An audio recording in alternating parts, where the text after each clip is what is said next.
Hello everyone, welcome back to another Elden video. Today I'm going to be ranking the Greatswords, one of my favorite weapon categories. Disclaimer, again, this is all of my opinion. If you have a problem with this, fight me. I don't know, or comment why you disagree with me. The Bastard Swords. I like how this thing looks. It's very customizable. It's not super strong, but it's a very simple greatsword. You can't really go wrong with it. The Banished Knight Sword. I hate Banished Knights, but I can't deny that this weapon's okay, it's reasonable. Alabaster Lord Sword. I'm ranking this thing a little bit higher because I love the Asher of this thing, and I love how it looks. It looks really fucking cool in my opinion. The Blasphemous Blade, deserving of S tier, one of the best weapons in the game, full stop.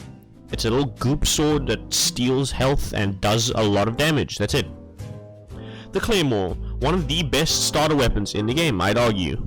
If not the best starter weapon in the game, because it has Lion's Claw on it equipped by default, which allows you to poise break most of the early game bosses quite easily. The Darkmoon Greatsword, Ludwig out of 10. One of my favorite weapons. I'm not going to give it a high A tier just yet, because I feel they kind of butchered it in Elden Ring. Just doing like a Moonlight Slash is kind of boring in my opinion. I wish the Asher Wall was a little more versatile, I want to say. But yeah, it's not a bad weapon by any means. Death's Poker. This thing looks like a back scratcher that Shrek we used to clean out his ass, but holy shit, this thing is good. Like, really fucking good. Although the Asher Ward takes a while to cast, if you can land either of the attacks that it can do, then it will probably do quite well. And the Ghost Flame attacks that it does overall look really sick too. The Flamberger, one of the most visually satisfying weapons in my opinion, does Bloodlust too. It's very, very good. If you have two of them, and one with maybe Lion's Claw, go apeshit on whatever's standing in front of you, and whatever's in front of you will most likely get Bloodlust and will die. The Forked Greatsword. Basically just a Flamberger, but marginally worse. Not a bad weapon, just very, very difficult to get, and very, very mediocre in comparison to most of the other weapons in its class. The Gargoyle's Black Blade. It's pretty good. I don't know why they cucked the Asher Wall. The Asher Wall could have been so much better. It could have literally just been a long-range Malekith sword. Or is it the other fucking sword? I always get these two confused. And both of them are pretty good. The other Gargoyle sword. This one does Vacuum Slice, I'm pretty sure, which is kind of ass. I mean, Vacuum Slice is it's okay in its own right, but it's not super fantastic. The Golden Order Greatsword. I have no idea why some random motherfucker in a cave has this thing, but hey, it's really fucking sick. It does a lot of damage, and if you build around it really well, this thing will last you the entire game, except against the Elden Beast, because that motherfucker is healed by Holy for some fucking reason.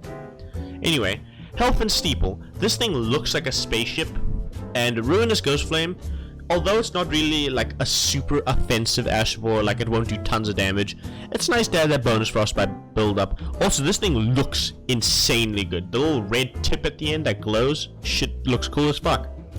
The Inseparable Sword has one of the worst Asher Walls in the game on it, and you can't change it, and the sword looks really cool. But Sacred Blade is kind of ass, especially late game. So, yeah. But hey, I love D as a character, so I'm gonna give it a high B tier. What fucking sword is this? This is the Iron Greatsword. Yeah. Iron Greatsword, it's pretty boring. Not very outstanding. There are other better Greatswords that you can get early game too, so. The Knight's Greatsword. I probably have like 30 of these, just from farming for knight armor. But hey, it's not bad, and I love how it looks, so I love the little like accent at the back with the brown wood handles. Looks really nice. The Lordstone Greatswords. This was the first weapon I ever got in Elden Ring, the first time I ever played. And for that reason, it holds a special place in my heart. Sure, it's not super fantastic, but it was the first weapon I ever touched, other than the standard Uchigatana. The Mirage Execution Sword, deserving of S tier. This thing melts any and all bosses that it comes in contact with, and will give you a great foreskin swab. If you want to give the Fire Giant a prostate exam in the most hardcore way possible, use this thing.